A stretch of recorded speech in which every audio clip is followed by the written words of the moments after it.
twongeye kubakira abakunzi ba Isheja TV mwe mudukurikirana hirya no hino ku isi mu Masisi, Rucuru, Goma na Kivu y'Amajyepfo za Mugi wa Bukavu, Minembwe na Uvira. Mudukurikirana hakurya mu Rwanda, Burundi, mukadukurikirana Etats-Unis, mukadukurikirana Canada, Ottawa na Quebec, Angleterre na handi hose. Uyu munsi twagiranye ikiganiro na François Sekabara, akaba ari perezida wa communauté Tutsi Ibunagana, atubwira uko umutekano Ibunagana umeze nuko abanyamuryango babayeho mu karere ka Rucuru. Umuryango urahari kandi wuzuye, ufite ibyangombwa byose, nta kibazo dufite mu by'umuryango wa communauté Tutsi. Icyo twababwira ni uko hano turahari, communauté irahari, ariko kandi no mu nkambi bariyo. Mu nkambi hariyo bene wacu benshi, ariko ubundi na hano turahari, Kameme turahari. Nubwo abene wacu benshi bari mu nkambi, ariko natwe hano turahari, turagatsinda. Imiryango ni myinshi, hari abantu bava hirya no hino, hari abava i Masisi, hari abava muri ibihugu duturanye, turahari turi benshi, si ngombwa imibare. Sinzi yuko mwatubarira abantu ngo mushobore. Ntabwo aho abantu bari ntabwo ibibazo bibura, ariko turabikemura. None specialité nk'ubu abanyamuryango benshi bakora akahe kazi muri Bunagana? Abanyamuryango barahinga, baracuruza, n'akandi kazi kose baragakora. Twebwe imishinga abari hanze bashobora kudufasha. Twe dufite imishinga myinshi dushobora gukora. Dufite abana b'abasore nabo bishize hamwe, bakeneye gukora imishinga.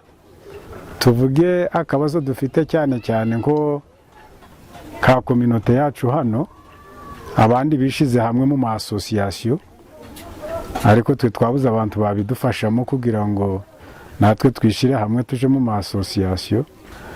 Kandi buno igihugu kiri kwerekeza, abatishize hamwe ntabwo leta yabumva. Rero nk'abo bari hanze badufashe ku buryo twegerana, natwe tuje mu association. Nk'ubu nshobora gushaka uburyo naje mu association, ngasanga imbere nta muntu mfite wabimfashamo.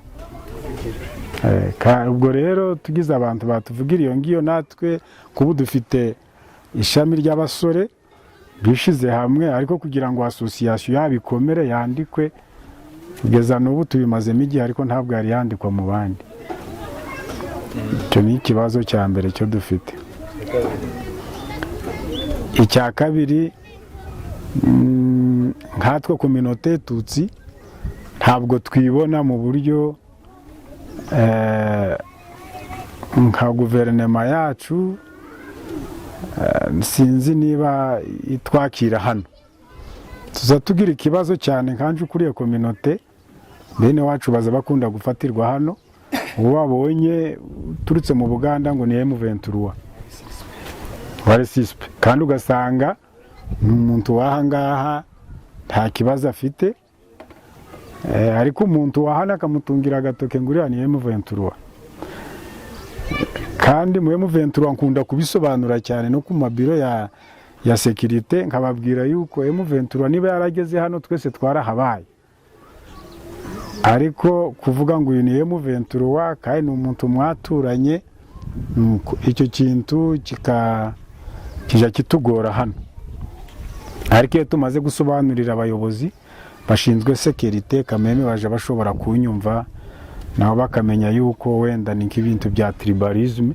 Ino tribalisme ikunda kubayo, ariko abayobozi cyane bakabyumva, tibibashe gukomera cyane. None ubwo icyo kibazo hari igihe uje mwicara n'andi communauté Hutu, communauté Nande n'abandi batuye hano kugira ngo biganireho?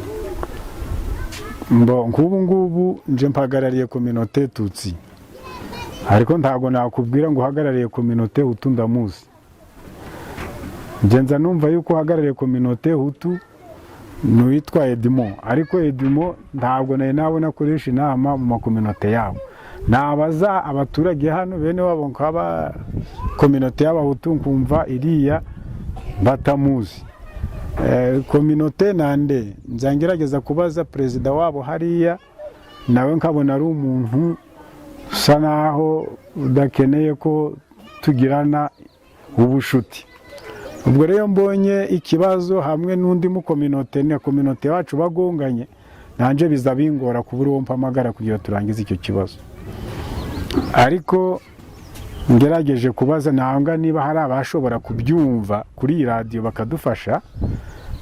Naganiriye na Bidi ndi kumusaba kugira ngo mfashe witwa Bidi boss hano, ngo mfashe arebe ko yareba nk'abasaje bageze nko muri 5-10, nanje ndeba abasaje nk'icumi, turebe na kominote nande, turebe ko twicara hano tugira n'ibindi bibazo ku buryo no muri leta ugasanga umuntu ari kurengana hariya, cyangwa se umuntu yaratunaniye muri famille tukabura uko tumugenza akagomeza kuzambaguza abaturage, kandi iyo amaze kugera mu butegetsi we babona ko bari kumutabara, ariko muri famille yahisha abaturage. Ubwo rero tugize nk'abantu badufasha tukishira hamwe, ibibazo twaje tubikemura hamwe, kandi Bunagana yacu ikaba nziza muri rusange Jomba. Perezida bari kuba perezida wa kominote Tutsi, uri perezida w'abayirevere hano mu karere ka Bunagana, watubwira ubworozi muri Bunagana bumeze ute? Ntabwo ndi perezida wo muri Bunagana, ahubwo ndi perezida wa groupement ya Jomba. Ubworozi ntabwo bumeze neza, kandi twebwe niwo mushinga dukora, niyo kutime yacu dahere twebwe nk'abatutsi. Ariko ubu ngubu inka zabuze aho zija, babona inka bikabona nko kubona aduyi. Baza bagerageza kumpamagara mu mareyiniyo nkababwira nti ariko dufite ibibazo, ntaho dufite ho guhagarika inka. Niba habaho ministeri y'abahinzi n'aborozi cyangwa si aborozi, bari bakwiye kutuvugira kuko inka zirarenganye cyane. Kubu ngubu barahinze cyane, kandi naho inka zarishaga nk'amapatiraje ni ukuvuga ngo harahingwa. Ubwo tuzi rero yuko ari abahinzi bahahinga, ubwo nibo batubangamiye. Ariko ikibazo inka ntabwo zimeze neza, ubu natwe ntiduhagaze neza. N'ubu turi muri keskese muri ku kwezi, inka turazishira hehe? Abayobozi ba territoire barabizi, twasanze hari amapatiraje 2 Nyarubuye na Kibaya muri Jomba. Twagerageje kubivugaho, ariko hari umwami Marehemu, umwami Diodone, niwe washatse gukora ibintu systeme yo korora kijambere. Ubwo avuga yuko patiraje Nyarubuye na patiraje Kibaya igomba kuba exemplaire, bagashiramo association, none association ikigisha abaturage uburyo bwo korora kijambere. N'utafite muri ayo mapatiraje ariko akabona niba hari ufashema agaparti gatoya akororamo inka 1 cyangwa 2, akabona ko iyo nka iri gukamwa igaro kandi akaba ari inka imeze neza, wenda n'ufite inka nyinshi akavuga ati uyu muntu uri gukama amata menshi, nanje ufite inka zidakamwa amata menshi, ahubwo nazigurisha nkagerageza nanje korora kijambere. Rero kuva icyo gihe Diodone yabikora, ngo ni ukuvuga ngo turategereje, nta solution twari twabona. Ubwo nuko bimeze muri make. Inka baraziba, siritu ngubu hagiye kuboneka mu misi mikuru, n'ejo bundi hari inka zigeze muri 3 hano bariye, baraziba nijoro bakazibaga, tukabura trace zikagenda, nuko tukabihora gutyo, nta kundi twabigenza. Icyo twasaba abayobozi cyane cyane no kuduhuza n'andi moko. Twebwe turi abantu dukeneye kubana n'abandi nka kominote Tutsi, dufite susi, dufite inyota yo kubana n'ubundi bwoko. Bari bakwiye kuduhuza, hakaboneka hani Bunagana iwacu muri Jomba muri rusange ni abahutu n'abatutsi, wenda bandani gutyo n'abatwa, none bagafata kominote yacu niyo y'abandi ikaduhuza, hakaba habaho komite iri mix ku buryo dushobora kuja duhura wenda nk'umukozi imwe rimwe ariko tugafatanya mu bibazo. Ikindi cya kabiri, dufite bene wacu hanze mu nkambi benshi bafite inyota yo gutaha, ariko tuja twibaza kuki mu bindi bihugu bagenda bakaja mu nkambi bakaja kwigisha abari mu nkambi gutaha, bakanabaha ubufasha bwo gutaha, kubera iki mu gihugu cyacu bitabamo. Hari igihe umuntu ashobora kunanirwa gutaha ari uko atafite amikoro, adafite uko ameze, ariko nk'ubu habonetse delegasiyo yo kuva hano ikaja nko mu Buganda mu nkambi, ikaja nko mu Rwanda mu nkambi, bakareba ukuntu tumeze, tukababwira ukuntu tubayeho, nabo baza natwe tugaturana, kuko kubona tutari kumwe n'amakominote yacu nabyo ni ikindi kibazo. Niyo umuntu uri gutaha hano bakumva ko yafunzwe, akajigoma, agakubitwa, ariko iyo bagiyeyo komisiyo ikajayo kandi n'uwacu uri gutahuka nawe bakamufata neza nk'abandi, nabyo byatuma no gutaha bataha. Barabafata bakababara, ibyabo bikagurishwa. Wizera ko impunzi zitaje zamarira iki gihugu? Ni byinshi. Igihugu n'abaturage. Igihugu kitagira abaturage ntabwo cyakwitwa igihugu.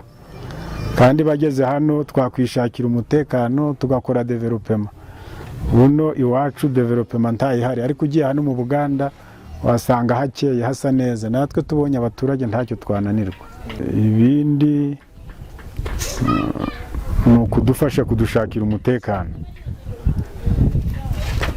Ikindi cya kudushakira umutekano, abacu kominote zacu, Abahutu n'Abatutsi n'abandi bari kujanwa mu shamba bagatanga ibyabo, ukibaza umuntu ajanwa mu shamba gute?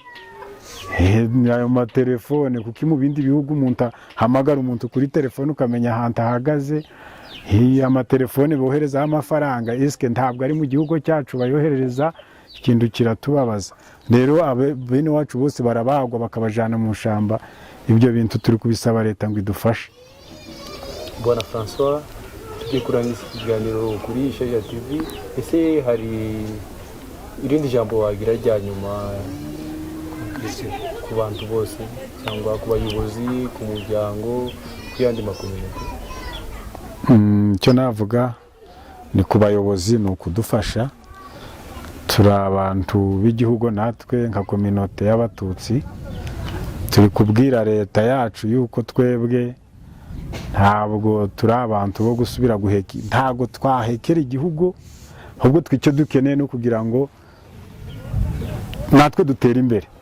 Ntabwo abantu bazahora mu bibazo, abandi bari gutera imbere bari muri development. Ubu nkatwe b'Abatutsi turi hano dufite avantage nini cyane. Abana bacu ubu bari kwiga, bari kubona amadiplome nubwo bicaye, ariko kandi twe dukeneye development. Intambara nta kimaze, intambara irasenya, ariko leta yacu idufashe dutere imbere, bazane development. Abana bacu barashomereye, barebe ukuntu babahereza imirimo, nangwa se bakabahereza imishinga, umuntu akikora ku giti cye niba nta mirimo. Ariko ibyo guhora abantu bari mu ntambara ntacyo bimaze. Leta nigerageze idufashe icyo ngicyo, izaba itwubatse cyane. Bwana François, Isheja TV turagushimiye kuba wemeye kuduhereza ikiganiro. Murakoze cyane. Twongeye kubashimira mwese mwadukurikiranye mu kiganiro. Twaganiraga na Perezida wa Communauté Tutsi w'Ibunagana muri groupement ya Jomba, akaba ari akarere kari hamwe ku mupaka wa Uganda. Mugomeze kulayikinga ibiganiro byacu no kubisharinga no kutusapotinga mu kazi turimo dukora.